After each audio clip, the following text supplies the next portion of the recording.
अब पीआरपी की बात सुनते थे, उसमें भी यही कहा जाता था कि आपके अपना खून यूज़ होता है, स्टेम सेल यानी कि खून में से आपने सेल निकाली, फिर एक्सोसोम भी आ गए। तो स्टेप बाय स्टेप हमें बताएं, PRP then stem cell then exosome, ये क्या बला है? देखें, PRP stands for platelet rich plasma, ठीक है। इसमें बेसिकली ये है कि हम पेशेंट का अपना थोड़ा सा ब्लड लेते हैं जो 20 ml से लेके 60 ml तक होता है, उसको हम प्रोसेस करते हैं। प्रोसेस क्या है कि उसको हम सेंट्रीफ्यूज करते हैं। डिफरेंट बीमारियों के लिए डिफरेंट इसके प्रोसेसेस हैं, बट जनरली जब उसको 10 से 12 मिनट उसको सेंट्रीफ्यूज करते हैं तो उसमें 3 जो हैं वो लेयर्स बन जाती हैं। जो सबसे भारी चीज़ है, जो खून के अंदर जो सुरख खून के खुलिए हैं, रेड आरबीसी, वो नीचे बैठ जाते हैं।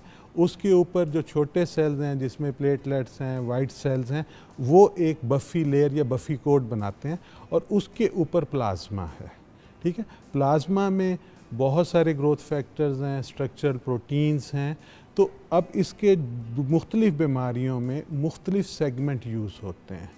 नॉर्मली अगर हम बात करें, आप देखें कि जी हर क्लिनिक पे एस्थेटिक्स ले लें, दूसरे ले लें, तो करें, अब तो पार्लरों में भी ये तमाशा इवन शुरू हो गया। मतलब बिल्कुल हर ब्यूटी बंदा जो है सैलून्स वो में पीआरपी ट्रीटमेंट कर रहा है। मुझे एक मैसेज आया कि जी फलां सैलून है, वहाँ पे ये हो रहा है, और अगर आपने बोटॉक्स, फिलर, हाइड्रा फेशियल या पीआरपी करवाना है तो आप अपॉइंटमेंट ले सकते हैं। अब मैंने कहा कि पार्लर यानी कि सैलून में और एक एस्थेटिक क्लिनिक में बड़ा फ़र्क होता है। और क्लिनिक में भी आप सबसे पहले देखते हैं कि जो बंदा रन कर रहा है और जो लोग उधर काम कर रहे हैं, क्या वो क्वालिफाइड है? बिल्कुल आपने ठीक बात की। अगर हम पीआरपी की बात करें, नॉर्मली ये जो इस तरह के, जहाँ पे मैं तो कहूँगा क्वैकरी हो रही है, ठीक है, और आप एग्री करेंगी मेरे साथ कि वहाँ पे वो simply they have no clue कि हमने किस कंडीशन में पीआरपी का कौन सा सेगमेंट यूज़ करना है। असल में होता ही है कि व्यूअर्स, खून ड्रॉ करना तो मैं भी ड्रॉ कर सकती हूँ, इतना कोई वो रॉकेट साइंस का काम नहीं है। अच्छा, खुद ही खून ड्रॉ कर, अपनी किसी एक बच्ची को वहाँ पे रख लिया पार्लर में, उसको सिखा दिया कि बेटा वेन कैसे ढूंढनी है और खून कैसे निकालना है, मशीन के अंदर वो खून डाला और वो कर लिया। अब ये नहीं पता कि नीचे से लेना है ऊपर से लेना है, उसी को मिक्स करके वापस लगा दिया, तो फ़ायदा क्या हुआ? बात तो वहीं पे वापस आ गई ना। बिल्कुल वहीं पे।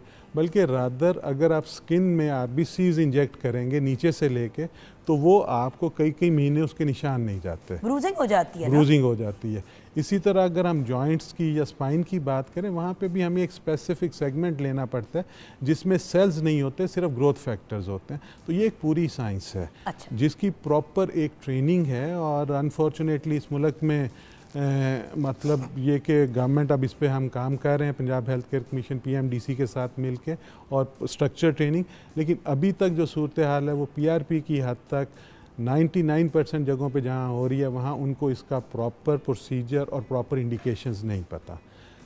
जहाँ तक बात है स्टेम सेल्स की, स्टेम सेल्स जो हैं वो उसका 2 कवानीन, उसका एक ही कानून है पूरी दुनिया में।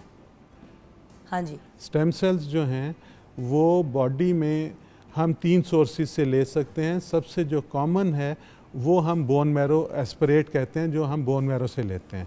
दूसरे हम एडिपोज टिश्यू से लेते हैं, फैट से। तीसरे जो हैं वो पेरिफेरल ब्लड से लेते हैं, और इनकी अगेन अपनी इंडिकेशंस हैं, डिफरेंट कंडीशंस में डिफरेंट अफादियत है। अब अगर हम बात करें एक्सोसोम्स की, एक्सोसोम जो हैं ये नैनो पार्टिकल्स हैं जिनका साइज़ बहुत ही छोटा है, 30 माइक्रोन से लेके 150 माइक्रोन तक, और इसमें जिस सेल से हर सेल एक्सोसोम्स प्रोड्यूस करता है। तो जो एक्सोसोम यूज़ हो रहे हैं वो स्टेम सेल से हार्वेस्ट होते हैं।